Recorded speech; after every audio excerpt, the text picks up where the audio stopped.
Absolutely. It was really impressive when we saw him, Naniwa, bust out into the map and engage the Zerg army so incredibly well. It's the best micro I've actually seen right now in StarCraft 2. Mm-hmm. It is incredible. You got that right, Tasteless. All right, so we're going to go on to game number 3 now on the map Dual Site. Let's introduce these players. In the upper right, defeating Naniwa in a very impressive game, hurting him early on. Make some noise for Leenock.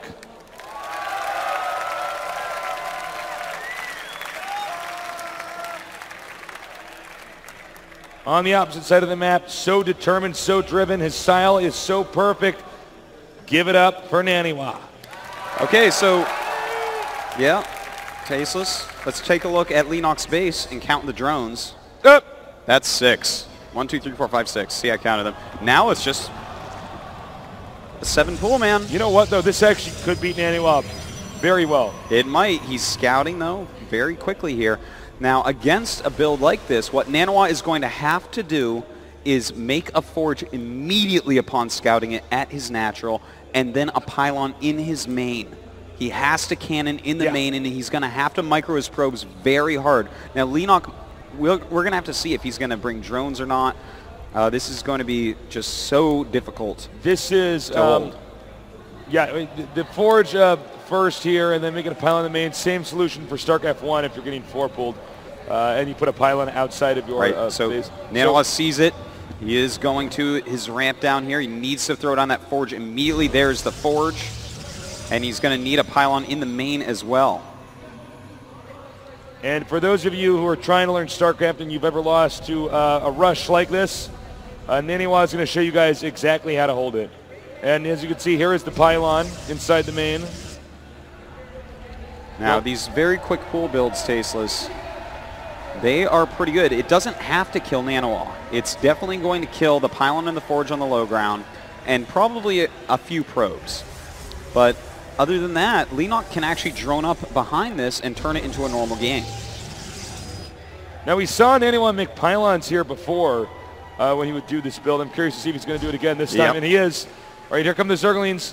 Now, the cannon is not done. It's almost halfway done right now. The Zerglings are going to come up. This is going to be an intense micro battle. And nothing's been lost yet. Lots of posturing here. So careful in this moment. And in fact, he's not even going to waste any of his Zerglings. He says, forget it. I'll just kill your buildings. But in the meantime, Naniwa is going to deny that natural base. Now, this I haven't actually seen when trying to hold off one of these 6 pools, and I actually really like this. Just getting that extra cannon over here, because then it also, you know, Protoss is already in this weird position because their buildings have to be stuffed around themselves. But what he's doing now is he's taking the base you'd want to take and occupying it with his cannon. Yes, and that's going to force him to put a base somewhere else. And he's going to go ahead and try to do that. He might even make a pylon here. Yeah, just delay it in any way he can. You know, if Naniwa can't expand, you can't expand either. See? All right, this is getting interesting, guys. All over the map, they're trying to block each other off in different ways. Now, see that gas? That is not in range of that cannon completely. He should be able to harass that with some Zerglings. We'll cancel that pylon, of course. There it goes, canceled. Very nice. Once again, Naniwa is everywhere. Just, it's so funny to see how this game is escalating. You know what's kind of interesting here is Naniwa actually got another forge. You don't normally see another forge right away with a recovery like this. I think he needs to get another cannon elsewhere to cover his gases and stuff like that. It may be. Well, I really feel like Leenock should be using his Zerglings a little bit more wisely. He has a few at the natural. Should be in there harassing the gases a little bit. Of course, now he's waited a long time. Naniwa does have a Zealot with another one on the way. All right, he's got the Zealot out. He's got to be careful. The Zealot can get surrounded. And that's just one small blow to Naniwa. Too bad. Well, we do have a Stalker being chrono boosted out. Leenock's expansion not quite up yet. And now he is going to go ahead and harass that gas. Not going to be as easy as it would have been before because there is a Zealot out. And when the Stalker gets out as well, it's going to be able to really push these away, and they aren't going to be able to do anything. All right, I do like what he's doing here with the 3 gates. He may even get a 4th. He can actually move out and try to attack this expansion that's at the top center here. It's removed from the main base, so it's a little bit tougher for Zerg to get there. You know, another very interesting thing. Oh, we have 7 roaches on the way, actually. That is something else. But don't forget that Naniwa does have a warp in location at the natural Leenock right now. Yeah, he can actually warp step in right over here. So it looks like we are going to see a 3-gateway expand recovery from Naniwa. Now, of course, with a 3-gateway expand, you definitely can hold off Roach and Ling attacks. As long as you just continually make units, you'll have enough sentries and stalkers that if you micro correctly, you should be fine, which, of course, Naniwa, he always micros correctly. All right, he's got some more Zerglings coming up here. He just wants to try to force a cancel. Doesn't look like it's going to work. Again, Naniwa's building placement is just so genius down here, even making a small little entrance here. So it's easier to engage Zerglings and or Roaches. Here come the Roaches, speaking of which. Well, right now, you know, these Roaches are pretty quick. He's making 3 more Zealots. He does have 3 sentries, but only 3 force fields are between them all. And, uh-oh, these Roaches pretty deadly right now. If he can force a cancel, that's huge for Leenock. Oh, it's definitely going to be a forced cancel here. Those sentries are not going to be good enough. Uh-oh. Taking a lot of damage is Naniwa right now. Oh, I'm losing another sentry. And that Nexus is going to be canceled, no doubt about it. Leenock just playing beautifully. Well, you know, I got to say, Leenock definitely picked the right strategy to throw up against Naniwa. Naniwa clearly showing that he always wants to do a quick expand. Now he's leaving nice.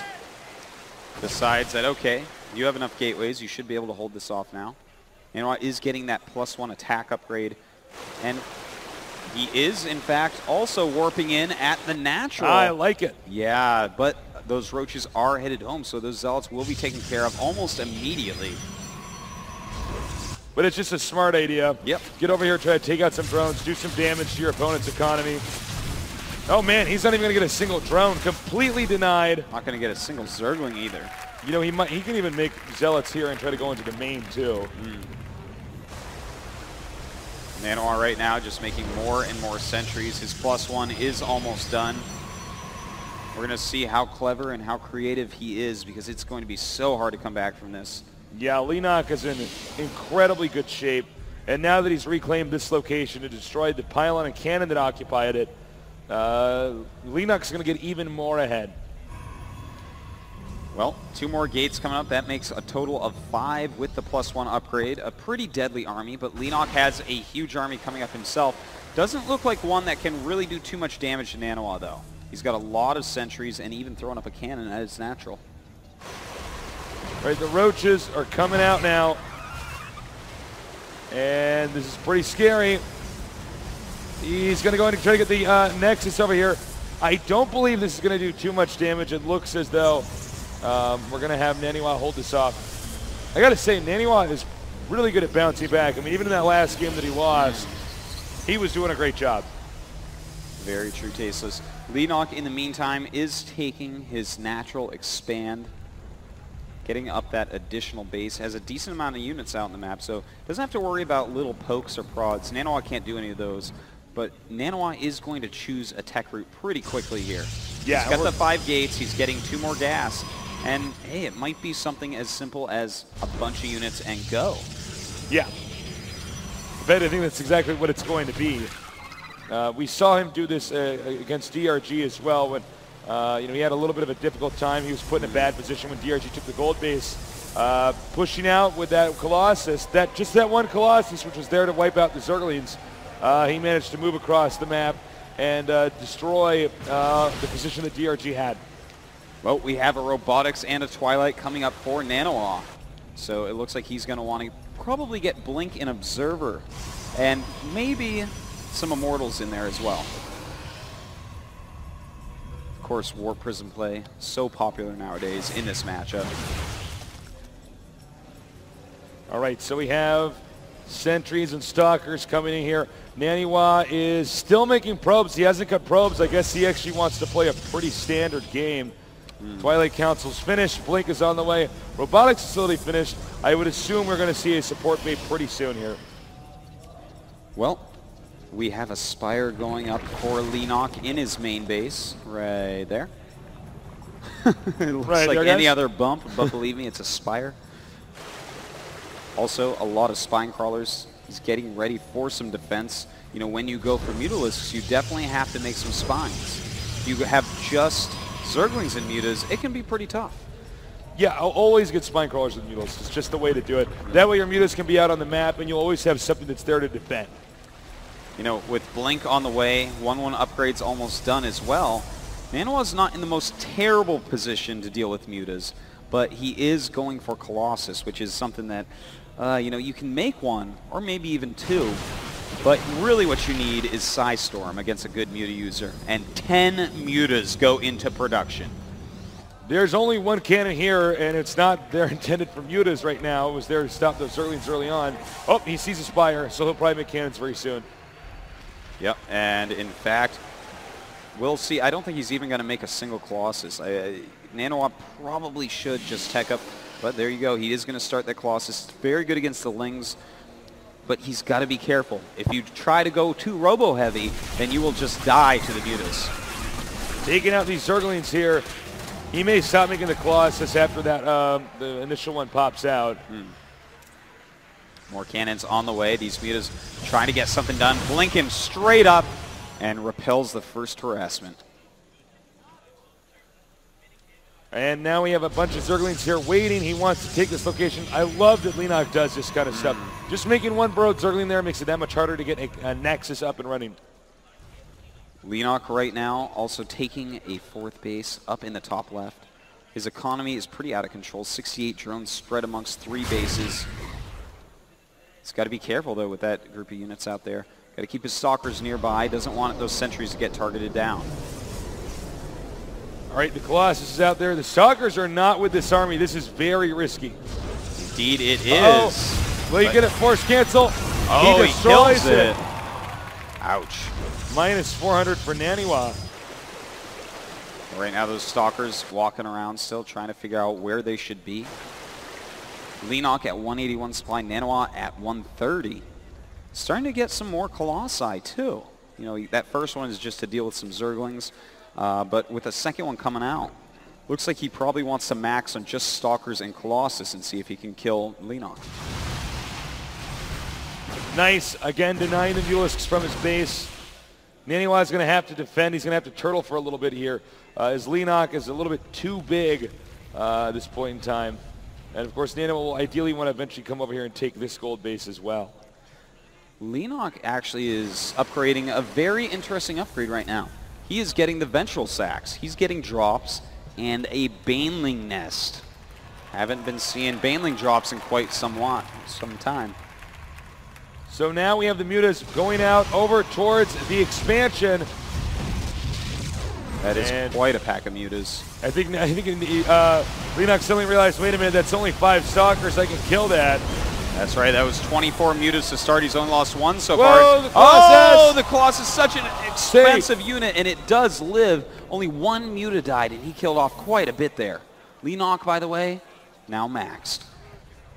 Zerglings, Roaches, and Mutalisks are controlling the map right now. We have a Naniwa who is in such a defensive posture. More and more drones here mining from the gold base. And I do like the drop in the Mutalisk play here. Look at this map. It's very, very wide. So having to defend your main and then your expansion at the far right or even the gold base, that's so hard to do. Oh, Tasteless. Oh, Tasteless. That is a lot of Banelings. You know, it's quite a nice strategy as you do max out with Zerg to make a lot of Banelings. They don't cost any more supply, but they're more powerful than Zerglings. Baneling speed just now starting. He has all right, he's going to have some Mutas. amazing force fields as well as a great, he's going to do a great job dodging the Baneling drops. This is going to be very tough. Stalkers coming in to reinforce. Uh-oh. A very fearsome sight for any Protoss. Beautiful force fields there, keeping most of those to the side, but he's got to move. He cannot lose these Banelings, and oh my god, Naniwa! Beautiful defense. Oh my god. A stunning defense from Naniwa, but the Banelings just keep coming. Another beautiful force field wall. The Colossi just shredding everything. Naniwa just does not die if he has force fields. Nope, doesn't die. But, you know, Baneling drops very good at getting rid of sentries. He has just 1 sentry left. Will he actually make some more sentries? He's going for Templars right now. Oh, he's going to go for Archons. Archons take, what, like 430 Banelings to kill? Something like that? It's pretty crazy. And with that +2 attack, they are actually going to kill Baneling so quickly. Hatchery on the way in the center right. And, you know, he's going to try to get closer to getting maxed out. There's not much wiggle room on the map right now. In fact, this next attack up here may be the end of Naniwa because without the force fields to control the position, it's very, very difficult. Well, he certainly has quite a few Archons as well as 3 Colossi, so we will see the Mutas trying to target down those Archons, taking a lot of damage. The Stalker's coming up as well. Force field's not doing anything, and it looks like the Colossi will all go down, but the Mutas being targeted down by these Stalkers, and he's going to stay and fight. Leenock has decided this is the time to kill Naniwa. This might be a little bit of a risky move here. My God. He actually killed up a lot of Mutalisks there. Granted, he can remake that army pretty easily. I'm kind of surprised to see that trade situation over there. Oh, and excuse me, over here we have 2 Stalkers that have been damaging the drones here. Nice shift clicking there by Naniwa. Well, you know, this is a very hard spot for Naniwa. The 4 base, now 5 base of Leenock is just giving him unlimited Banelings and Zerglings. He is just getting so many. While Naniwa keeps losing his high-tech units, he has no more Colossi, and he has just 1 Archon. He has no sentries. So this is becoming more and more of just a Stalker battle against Leenock's endless hordes. All right, he is moving out now. And I don't know. I don't think he can actually hold his position. The Banelings rolling in. Uh-oh, those Banelings just going around everything. The Archon being taken out. And the Banelings killing those off. So many Mutas left over. And GG. GG. The first best of 3 goes to Leenock. And we're now going into a best of 7. Unbelievable.